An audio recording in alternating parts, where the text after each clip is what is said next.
Hi, and welcome to this additional PERT example. We talked tonight about this particular problem technique and some of the issues surrounding interpreting the questions. And so let's talk about that some more tonight, and that's what this example hopefully shows is how to understand and interpret what's going on in PERT.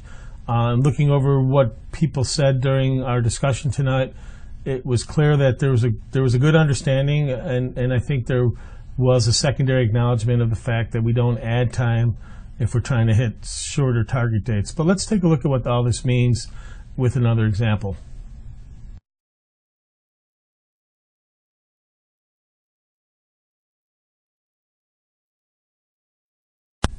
So I've worked another example here, and in this particular example we've got a 7-activity project. We've identified the predecessors, we've identified the probabilistic time data. From the probabilistic time data of our most optimistic time, our most likely time, and our pessimistic time, we've gone ahead and calculated the activity times, T sub E, for each individual activity. Again, it's simply A plus 4 times M plus B divided by 6.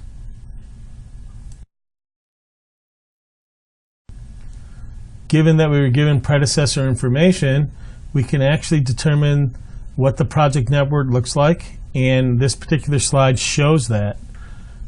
We've also identified the critical path now by running a backwards and forward pass through the network. We've determined that the expected time, capital T sub E, is 86 days. We've also identified all activities as being critical except for activity 7. And we'll use both of those pieces of information to do our further analysis.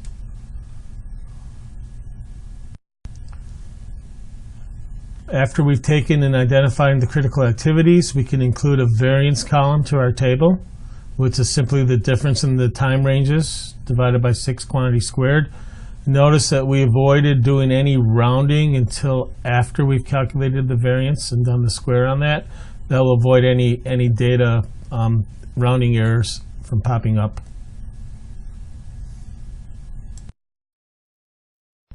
So now we can ask questions about the project. We know that the expected time through the network is 86 days.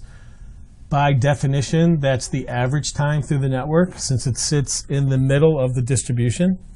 And the middle of the distribution is the average.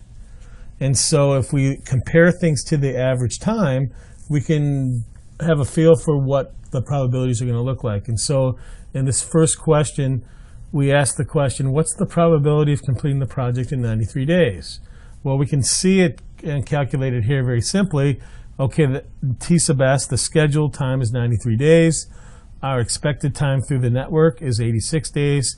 And so as you might expect, we have an 84% chance for this 86-day project being completed within 93 days. So hopefully some red flags are going off as to, wow, in order to actually get this project done with a 85% confidence, it's going to take 93 days. So that should be almost a sense that when we look at the schedule versus our expectation or our average, we have to make sure we understand that. So I always like to graph this stuff out. So let's take a look at the next slide.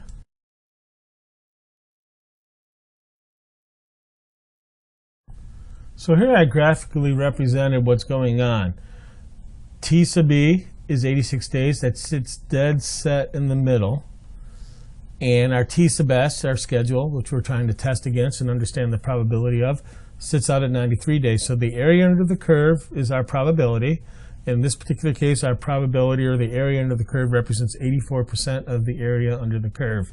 Graphically, it doesn't quite show that, but that's what I'm trying to represent with this.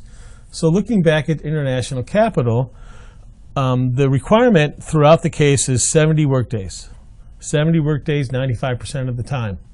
And so the question is, where do you put that? Is that T sub S or T sub E? Well, it turns out that it depends on how we ask the question. So when we ask the question, what is the 95% chance of completing the project in 70 working days, we now have converted that to T sub S. So instead of it being anything else, we now need to calculate a new T sub E so that T sub S is 70 days. At least that's how I interpret it.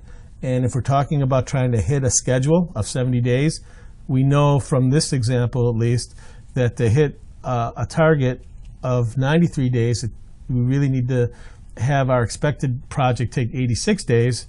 And so in the case of international capital, for our schedule to be 95% confident to hit 70 days, we're going to have to take 10 days off the project. So hopefully this additional explanation into how to handle PERT and how to determine what value is TE and what value is T sub S and what it means to have a probability under the area of the curve is hopefully further explained.